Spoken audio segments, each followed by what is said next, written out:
ต้นไม้คือชีวิตหลายคนมักจะเว้าว่าค่อยคาดเจ้าบ่ได้ค่อยฮักเจ้าเด้อเจ้าอย่าจากค่อยไปเลยสุดที่ฮักในแวดวงบ่าวสาวมักจะเว้าคำนี้เป็นประจำครูบาเองก็เคยเว้าเหมือนกันแต่บ่ได้เว้าในรูปแบบบ่าวสาวครูบาเคยเว้ากับธรรมชาติเว้ากับต้นไม้ว่าค่อยฮักเจ้าเด้อค่อยฮักเจ้าที่สุดเลยเจ้าอย่าจากค่อยไปเลยค่อยคาดเจ้าบ่ได้เมื่อฟังแล้วรู้สึกว่าเป็นคำเว้าที่บ้าๆบอๆแต่ว่ามันก็เป็นความจริงที่เว้าออกมาจากใจ เว้าออกมาจากจิตวิญญาณว่าค่อยฮักเจ้าเด้อค่อยคัดเจ้าบ่ได้ต้นไม้เมื่อมาทำความเข้าใจแล้วเป็นหยังจึงเว้าว่าค่อยคัดเจ้าบ่ได้เด้อต้นไม้ในมุมมองของหลายคนต่อกับต้นไม้เป็นสิ่งที่บ่มีจิตวิญญาณเป็นสิ่งที่บ่สามารถสื่อสารความคิดอารมณ์จิตความในใจออกมาสู่สิ่งที่มีชีวิตภายนอกออกมาสู่คนเฮาได้เป็นสิ่งที่บ่สามารถเคลื่อนไหวไปมาได้คือกับคนเฮาเป็นสิ่งที่หลายคนบ่เห็นคุณค่าอย่างแท้จริงของมันเห็นเพียงราคาเห็นเพียงประโยชน์อันน้อยหนึงของมันซึ่งคนเฮาจะเอาต้นไม้นี้มาใช้ในชีวิตประจำวันเช่นเอามาเฮ็ดเรือนเอามาเฮ็ดโต๊ะเฮ็ดตั้งเฮ็ดเฟอร์นิเจอร์เพื่อขายเป็นสินค้าขายเป็นราคาเท่านั้นแต่ที่จริงแล้วต้นไม้มีคุณค่ามีประโยชน์อย่างมหาศาลเลยจนเฮาบ่สามารถที่จะนับได้ว่ามันมีประโยชน์ยิ่งใหญ่เท่าใดฮู้แต่ว่ามันยิ่งใหญ่ที่สุดในโลกเลยต้นไม้ถ้าโลกนี้บ่มีต้นไม้สิ่งที่มีชีวิตจะตายหมดสิ่งที่มีชีวิตจะบ่สามารถที่จะมีชีวิตอยู่ไปได้ดังนั้นมื้อนี้อาตมาจะได้ยกเอาคุณประโยชน์อันยิ่งใหญ่ว่าคุณประโยชน์ของต้นไม้ต่อกับโลกในนี้ให้ท่านผู้ฟังได้รับชมรับฟังไปนำกัน 1. ต้นไม้เป็นเครื่องผลิตออกซิเจนเป็นเครื่องผลิตอากาศที่บริสุทธิ์ให้เราได้หายใจอยู่สู่มื้อนี้ก่อนแล้วล้วนแล้วเกิดมาจากต้นไม้เป็นผู้ผลิตO2หรือว่าออกซิเจนให้เราได้หายใจให้เราได้มีชีวิตจนถึงปัจจุบันนี้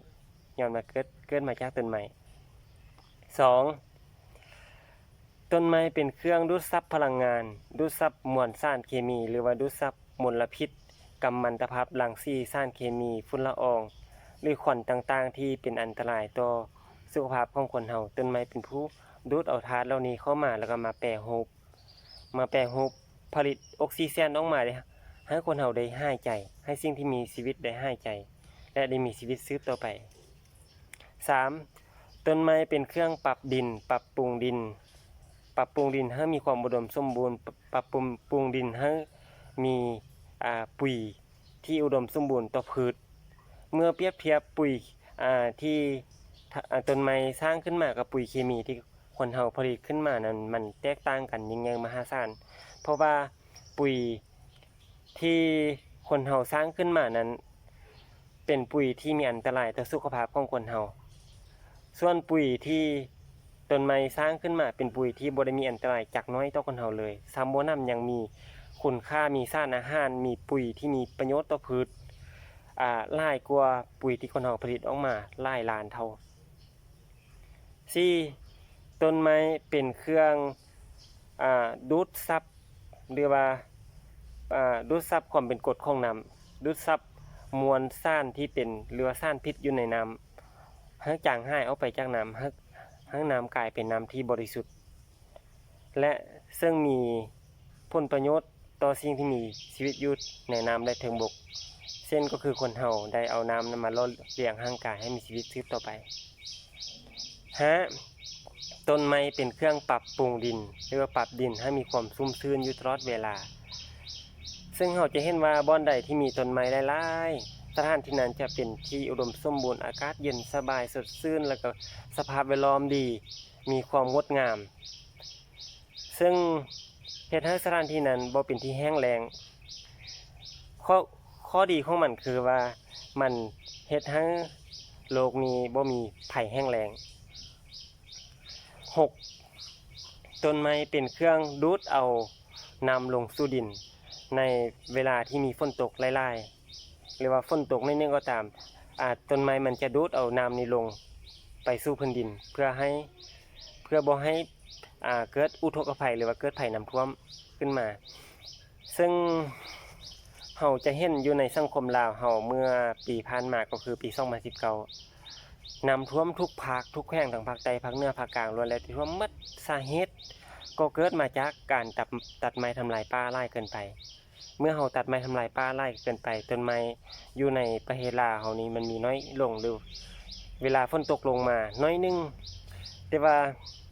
บ่มีต้นไม้ที่จะดูดซับเอาน้ำนี้ลงสู่พื้นดินเพราะว่าพื้นดินมันแห้งแล้งหมดเวลาเฮาตัดไม้มันจะกลายเป็นพื้นดินที่แห้งแล้งขาดสารอาหารเวลาน้ำลั่งลงมามันก็จะไหลทะลักลงไปต่ำหน้าดินและเฮ็ดให้เกิดน้ำท่วมเกิดอุทกภัยขึ้นมานี่แหละคือเป็นสาเหตุหนึ่งที่น้ำท่วมประเทศลาวในปีผ่านมาซึ่งมีความเสียหายอย่างรุนแรง7ต้นไม้ช่วยในการขยายพันธุ์ของพืชและช่วยในการขยายพันธุ์ของสัตว์เป็นที่อยู่อาศัยของสัตว์เมื่อเราสังเกตเห็นต้นเห็นเห็นบริเวณที่มีต้นไม้หรือว่าสังเกตเบิ่งป่าที่มีความอุดมสมบูรณ์เราจะเห็นว่าบอนสถานที่นั้นมีสัตว์หลากหลายชนิดแล้วก็มีพืชหลายชนิดซึ่งทางสัตว์และพืชเหล่านี้ล้วนแล้วเป็นอาหารหรือว่าเป็นเครื่องอุปโภคเป็นเครื่องเป็นสิ่งที่มีประโยชน์ต่อสิ่งที่มีชีวิตหรือว่าต่อคนเฮา8ต้นไม้เป็นเครื่องผลิตปัจจัย4ปัจจัย4มีหยังใดปัจจัย4ก็คือ1อาหาร2ยาปลวกพยาธิ3ที่อยู่อาศัย4เครื่องนุ่งห่มอาหารก็เกิดมาจากธรรมชาติก็เกิดมาจากต้นไม้เช่นพืชผักต่างๆว่าปลูกป่าต่างๆก่อนที่จะมีความอุดมสมบูรณ์ก่อนที่จะมีน้ำสมบูรณ์ก็เกิดมาจากต้นไม้แม่นบ่อาหารก็เกิดมาจากต้นไม้ยาปลวกพยาธิก็เกิดมาจากต้นไม้ซึ่งมีทั้ง2อย่างคือ1ยาปลวกพยาธิทางร่างกาย2ยาปลวกพยาธิทางจิตใจทางร่างกายก็คืออาหารการกินต่างๆมากมายพืชผักต่างๆล้วนแล้วเป็นยาปลวกพยาธิทางร่างกายของคนเฮาส่วนยาปลวกพยาธิทางจิตใจก็คือเวลาคนเฮาบ่สบายเฮารู้สึกบ่สบายเฮาเข้าไปป่าที่บ่อนที่อากาศปลอดโปร่งบ่อนที่มีความอุดมสมบูรณ์เฮาจะรู้สึกว่าอาการเหล่านั้นดีขึ้นรู้สึกว่าหายใจปลอดโปร่งและ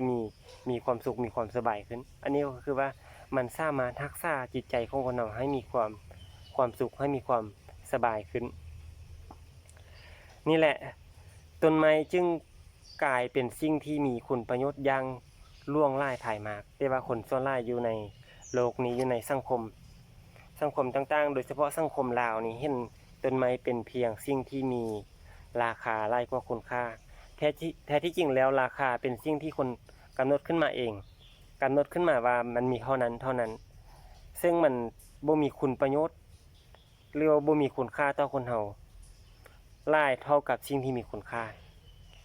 ส่วนคุณค่าเป็นสิ่งที่ธรรมชาติได้สร้างขึ้นมาเสกสรรขึ้นมาให้เคียงคู่อยู่กับคนเฮา